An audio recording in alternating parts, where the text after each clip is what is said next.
Got him. Got one. Man, he hit it way out there. That's one of the great things about like lipless baits is you can cast them a long ways and cover a lot of water with them. But I mean, they're just not for everything. I have specific situations that I like to throw lipless baits. And for me, it's anytime I've got a lot of flats. You know, if you got a lot of flat water to cover, you're gonna be in good shape. He ate it too. That's the key to these baits, is depth control. Look at the size of that dude right there. Anytime you're fishing any flat water at all, these baits cover so much water, and if you can hit something with it, I want to deflect it off some rocks, some grass, even kicking the bottom, just mud. If it's going through the water column and not hitting anything, you're not going to be getting strikes like that. Let's let him go. I've spent a lot of time toying with trying to find the perfect equipment for fishing these type of baits right here.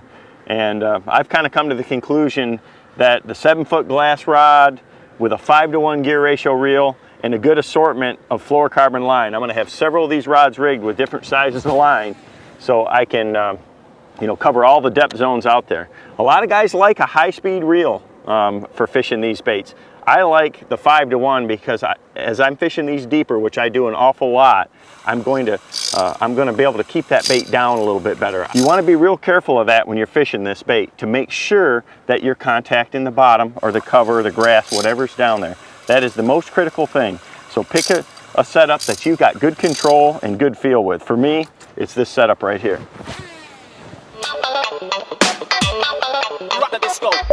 Oh my gosh, there's another good one right there. It is so important to really match your equipment to the scenario that you're in. I mean, I'll have several rods rigged up with the same bait on it with different sizes of line and stuff, just so I can control the depth of that bait.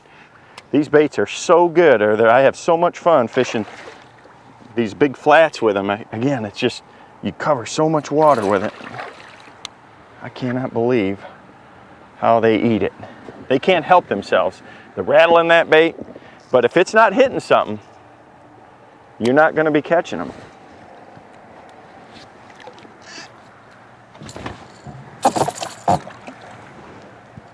Oh, look at that guy.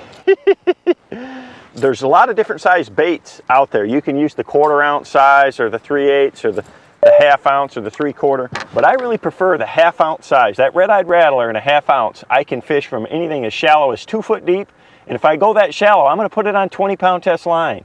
That'll help keep that bait up higher. It'll keep it in the top of the grass or keep it in that shallower water.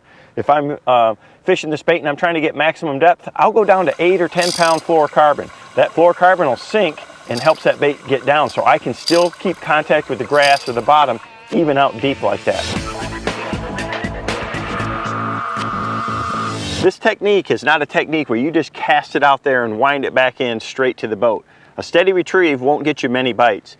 You've got to work this bait. You got to make sure that it's coming in contact with the bottom. So if I'm not hitting something, I'm going to stop it and let the bait sink down until I do. But start and stop it, vary with retrieve speed. Don't just cast it out and burn it back in because you're cheating yourself. The erratic movements and getting that bait to deflect off the grass or the bottom or even just kicking up in the mud down there. That's what triggers strikes.